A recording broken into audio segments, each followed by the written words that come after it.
are now 7 days into this journey of mine, which I like to call the full-time YouTube content journey, but it's actually just content creating in general, because at the end of the day, my goal lies in taking my income from $0 to $25,000 a month. And there are many ways to skin a cat, just like there are many ways to make content, but the way I want to talk about today is live streaming, particularly when it deals with Twitch and Kick. To a lesser degree, I would like to include YouTube in on that as well, but mainly Twitch and Kick because it's a platform, just say platforms that I have used in the past when I thought it would be good to grow as a content creator. Now, don't get me wrong, live streaming has a lot of benefits behind it. For starters, it's one of the easiest ways to make post-production content, especially if you're live streaming and you know what you're already going to be talking about, and you can just freely flow with the content that you want to do. Of course, this content style favors those that play video games, but it may even help those that just make content like this, where they're just talking into a mic in front of a camera in the just chatting section. But you know who this content style doesn't really help? The smaller streamers and people who only have 1 to max 20 viewers. There's nothing wrong just streaming aimlessly a couple hours a day to enjoy whatever game you're doing with your friends. However, if your goal is to become a content creator, doing that is actually just a giant big waste of your time. A lot of people will tell you that you just need to be consistent with streaming on any of these platforms,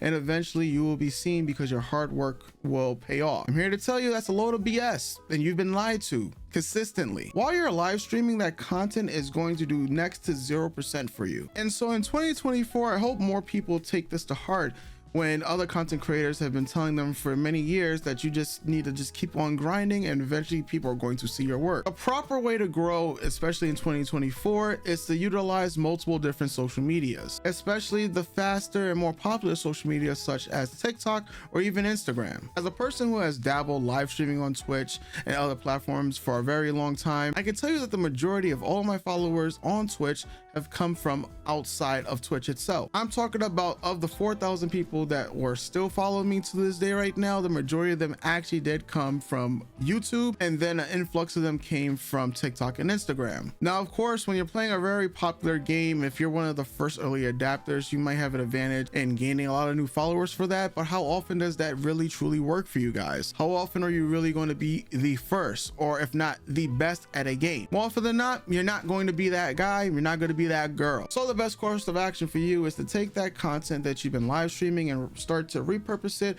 across multiple other different platforms. I'm talking YouTube, Facebook, TikTok, Instagram, Snapchat, hell, maybe even Pinterest and Twitter. Trust me on this. If you were to make an account right now on Twitch, just brand new, and you set up your stream settings and everything, and you start streaming a brand new game right away, sure, you might get 1 viewer, maybe 5, if it's a brand new game that everybody else is playing in an oversaturated niche. And once again, there's nothing wrong doing that, especially if you just want to have fun. But if you're a content creator, that's just dumb. So how much time should you actually spend streaming if that is your goal as a content creator? If you're a brand new content creator, I suggest you stream maximum 2 days a week and focus the majority of that time fixing up your videos. Start learning how to edit, start learning how to do your YouTube thumbnails, start learning how to do short form content, because that's going to serve you much better in the long run. It's all right not being able to stream every single day like possibly your favorite YouTube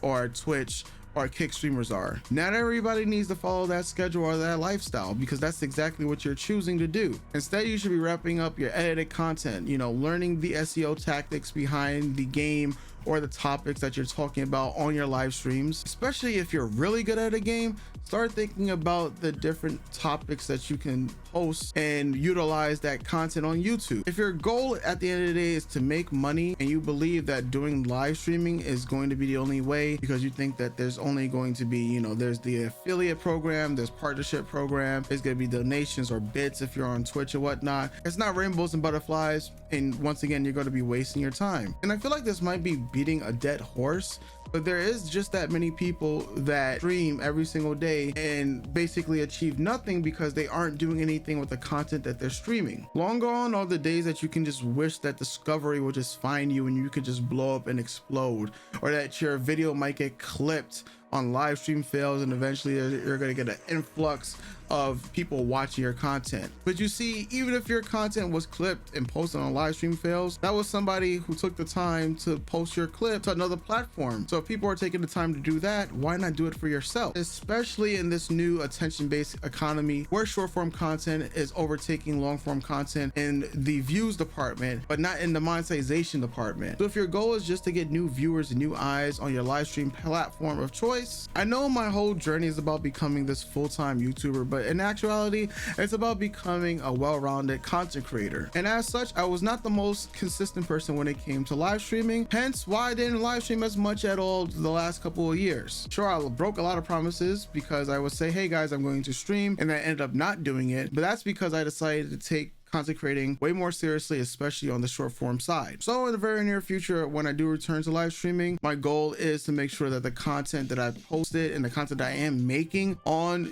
these live stream platforms go hand in hand with each other. Because at the end of the day, I'm just trying to increase my digital footprint. And for those of you who are going to be streaming this year, especially in 2024, you should be doing that as well. The more visibility that you can give yourself with the more platforms that you post to, the better. And this is how you're going to get new eyes to your content, especially your live streaming content, no matter the platform in 2024.